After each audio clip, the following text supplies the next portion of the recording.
বিএনপির প্রতিনিধি দলের সাথে অন্তর্বর্তীকালীন সরকারের প্রধান উপদেষ্টা ডক্টর মোহাম্মদ ইউনূসের বৈঠক অনুষ্ঠিত হয়েছে। রাষ্ট্রীয় অতিথি ভবন যমুনায় সোমবার ১২ আগস্ট বিকেলে এই আলোচনা অনুষ্ঠিত হয়। বৈঠক শেষে খন্দকার মোশাররফ হোসেন, মির্জা আব্বাস, আব্দুল মঈন খান, আমির খসরু মাহমুদ চৌধুরীদের নিয়ে বের হয়ে আসেন মহাসচিব মির্জা ফখরুল ইসলাম আলমগীর। পরে গণমাধ্যমের সাথে কথা বলেন তিনি। মির্জা ফখরুল বলেন, প্রধান উপদেষ্টা আমন্ত্রণে তারা এসেছেন।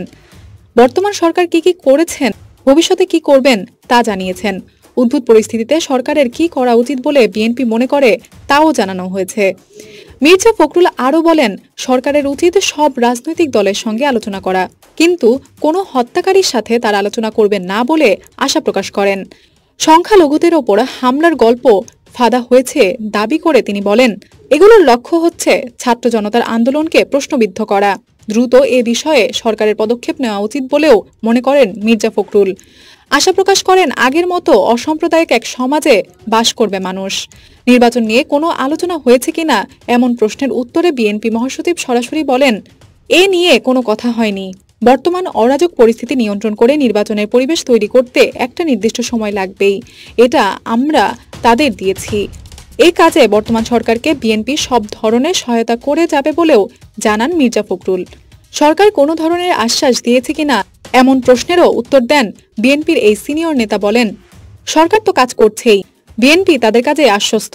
বিএনপির সঙ্গে বৈঠক শেষে জামায়াত নেতাদের সঙ্গে বৈঠক করেন প্রধান উপদেষ্টা ডক্টর মোহাম্মদ ইউনূস। সোমবার ১২ আগস্ট বিকেল ৫টায় তার সরকারি বাসভবন ও কার্যালয় যমুনায় এ বৈঠক করেন তিনি।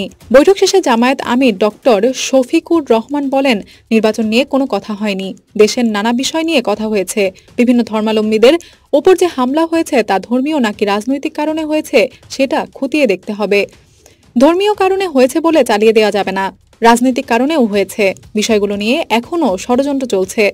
জামাতকে নিষিদ্ধ করার বিষয়ে কোনো কথা হয়েছে কিনা এ প্রসঙ্গে জামায়াত আমির বলেন, এ নিয়ে কথা হয়নি, এখানে দলীয় কথা বলতে আসিনি। তবে কেউ নিষিদ্ধ করলেই আমরা নিষিদ্ধ হয়ে যাই না। তারা ভুল কাজ করেছে, যার মাসুল দেশবাসীকে দিতে হচ্ছে। ডক্টর মোহাম্মদ ইউনূস অন্তর্বর্তীকালীন সরকারের প্রধান উপদেষ্টা হিসেবে দায়িত্ব নেয়ার পর রাজনৈতিক দলগুলোর সঙ্গে সোমবার থেকে বৈঠক শুরু করেছেন। শুরুতেই বিএনপির সঙ্গে বসেন বিকেল ৪টায়। এরপর জামাতের সঙ্গে কথা বলেন প্রধান উপদেষ্টা। সন্ধ্যায় ৬টায় যৌথভাবে এবি পার্টি, ইসলামী আন্দোলন ও গণ অধিকার পরিষদের ২ অংশের সঙ্গে বসেছেন।